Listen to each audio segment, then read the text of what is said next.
বয়স হয় না, তারপরেও তার নামে লাইসেন্স নিয়েছিলেন, তার বিরুদ্ধে কি কোনো ব্যবস্থা নেওয়া হবে? এগুলো সব আইনানুগভাবে ব্যবস্থা নেওয়া হবে। এখন কাকে কোন বিবেচনায় লাইসেন্স দেওয়া হয়েছে সেটা সামাজিক নিরাপত্তা বা সামাজিক অবস্থান এগুলোও বিবেচনায় নিতে হবে।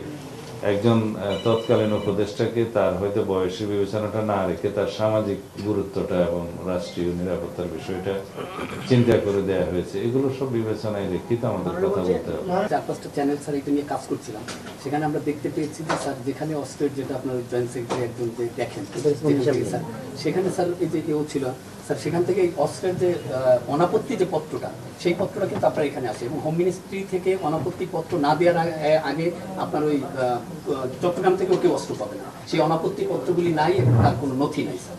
15 বছরের কোনো এগুলাই তো তদন্ত করতে বলেছি, কি অনিয়মটা লাইসেন্স ইস্যু করার ক্ষেত্রে হয়েছে, লাইসেন্স পাওয়ার উপযুক্ত কিনা। যদি না হয় লাইসেন্স বাতিল হবে এবং তার অধীনে যদি অস্ত্র কিনে থাকে সেই অস্ত্র অবৈধ বলে বিবেচিত।